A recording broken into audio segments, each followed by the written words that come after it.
Right then, welcome back to Iron Sports. 2016 champions the West Indies women had a dismal showing at the Women's T20 World Cup in Australia, winning one of their 4 group games, which came against debutants Thailand.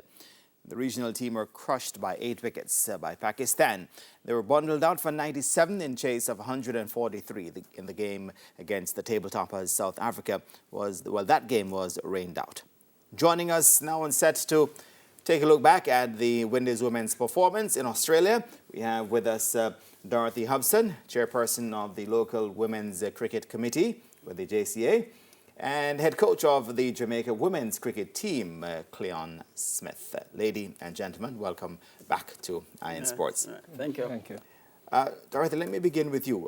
Your take on the Windies Women's performance in Australia. Wow. It was, as we have been saying, Claire and I were discussing it in the room there a while ago, and I believe it was just below par, right? I can't use the word dismal. You can, man, you can. No, I won't. Sometimes because dismal connotes, I know, it is the truth, but, we don't want to crush them. They played, and they'll tell you that they probably gave off their best, but the problem is, I don't know. I personally have been trying to analyze, and I'm looking at the situation, but not for the life of me can I come up with any firm or positive reasons why they should have played so badly, right? Because this team, apart from 1 or 2 persons, is the same team that won the World Cup 4 years ago. Right. So I am not too sure what happened. Yeah. Coach, let me bring you in. Dorothy said she doesn't want to be too crushing with her comments. Well, they suffered a few crushing defeats in Australia already, so that's fine. But how your take on what you saw in Australia, and were you surprised? I was surprised because I had the West Indies team as qualifying, because we qualifying to the semi-finals. To the semi-finals, right. Because obviously we were in the better of the 2 zones. The other zone was a zone of death, right? We always beat South Africa, and we have beaten England from time to time, right? So I had us beating especially South Africa to go through with England. And we beat Pakistan prior to. And we beat the Pakistan in practice match. Right. So I had us qualifying, but I thought we played very, very timid. And I don't know why, because this is our most experienced group of ladies, with World Cup championship under their belt, and so much World Cup matches, and so much international series. We don't have anybody else that are more experienced or as experienced as them. Sometimes there's more than meets the eye, because you're saying you don't see why they would have performed this poorly. Before the World Cup, let's look a bit at the Windies Women's performances. When Australia came here, September last year, they were beaten 3-0 by the Australians in the one-day series. They were beaten 3-0 in the T20 series by the Australians. India came here in November last year. Here, and I say here, I mean in the Caribbean. They were beaten 2-1 in the ODI series by the Indians, and they lost the T20 series all of 5-0. And that was in November of 2019. Now, when you look at these performances, it makes you think, well, shouldn't be too surprising that they went to Australia and underperformed. The results in those games have some things connected to it, where we had some of our key players that were injured and didn't take part in those series. Right. So we had some debutants in those series. Now, I think some of our senior players or veteran players that went to this World Cup weren't fully fit, and it seemed we were hoping that we could have played with them and it would have worked out. And when you speak of fully fit, Coach, Dorothy, let me bring you back in. Deandra Dottin is the player who who I'm sure coach is pointing to in terms of she was injured for almost a year, shoulder problem, came back for the World Cup and was pretty much a shadow of herself. Wasn't able to field that well. Couldn't bowl because she still is recovering from that shoulder problem. And batting wise, really that didn't come off either. Your take on Deandra, who is a key figure for the Windies women. Well, if you're out for a year and you have a shoulder injury, if you did a little beginning biology school, you'll understand that the depth and the nature of that injury, it was pretty severe because it kept her out for, it was more than a year, right?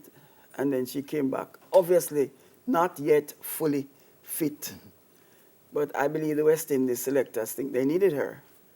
I am not too sure why, because if you are not fully fit, you have other girls that are fully fit, so use one of those, because she was on the field, she couldn't throw. If she's still favoring the shoulder and doesn't want to re-injure the shoulder, then it means that she's not going to be able to give up her best. And for me, that was a mistake on the part of the selectors. You cannot tell me that an unfit player is better than a player that is fully fit. That to me makes no sense. Coach, it seems big name trumped everything else in the selection of Deandra for the tournament. Yeah, because Deandra is a match winner.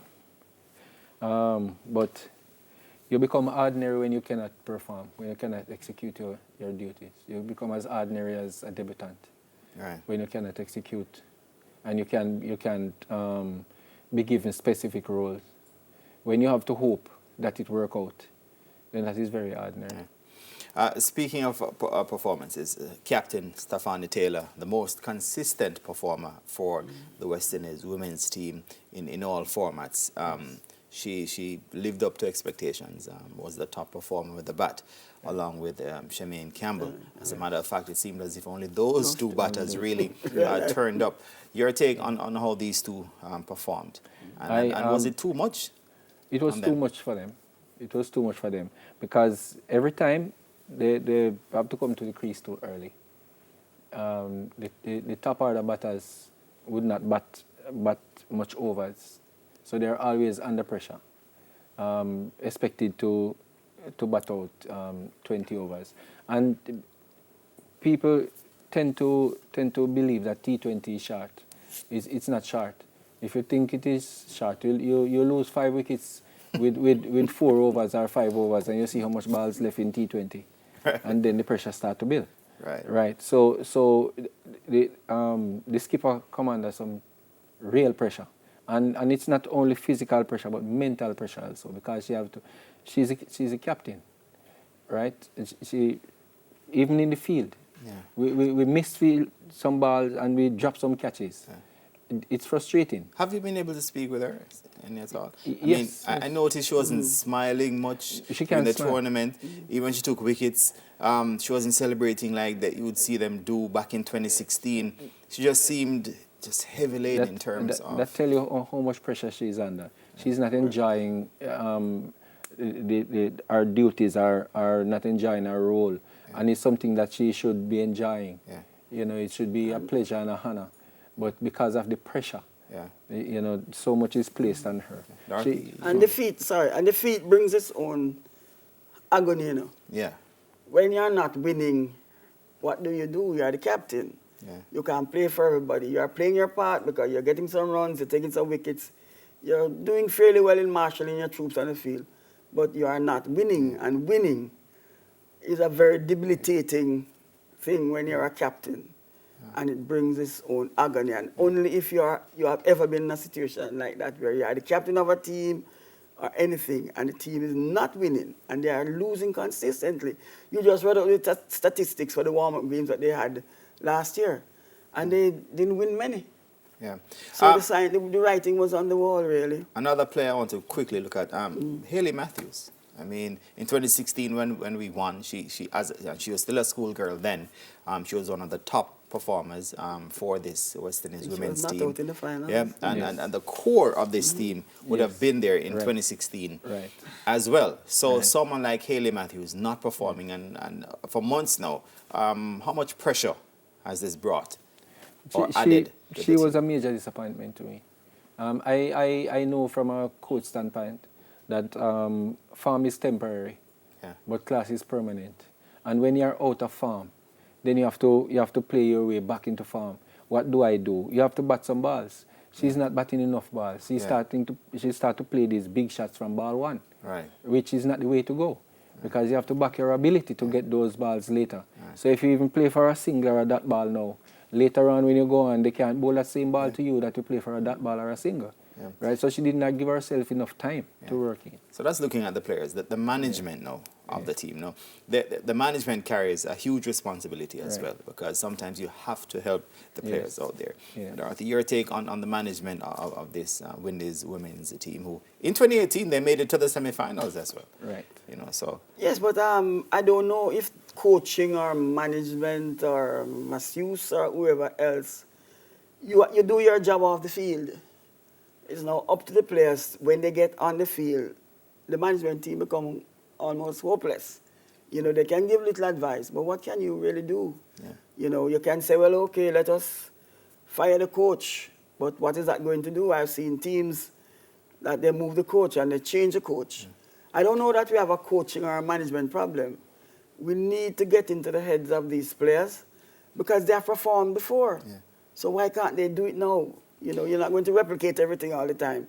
But at least one or two other players need to step up to the plate. Where does the team go from here? The World Cup is over for them. Do they come back now to regional cricket and take that a bit more seriously and realizing that they have to get back to the basics, as you're pointing to, pertaining someone like a Hayley Matthews? Yes, they have to do that. But the difficulty with players, not only like this set of players, is that sometimes it's hard to help them because they would give you the appearance that they understand what you're saying and they buy into. But, the awareness, when it is their time to make decisions, it does not reflect what the discussion and the practice was, right? So it's hard, and you have a split second to make the right decision. Coach Cleon Smith, thank you so very much. A quick thing though, Stephanie Taylor, how is her injury? In terms of pain, she's feeling less pain now, but we await, the diagnosis to see how severe it is. Right, thank you. And also a big thank you to Ms. Dorothy Hobson as well, for former national player, played for Jamaica in the 70s through to the 80s. Thank you both for joining us here on Iron Sports, and we'll definitely be following up with you regarding this Windies women's team. My pleasure. Thank you very much. My pleasure. Right then, we take a break, and when we come back, we're going to be looking at the new government assistance program for the nation's athletes getting ready for the Olympics and Paralympics soon come.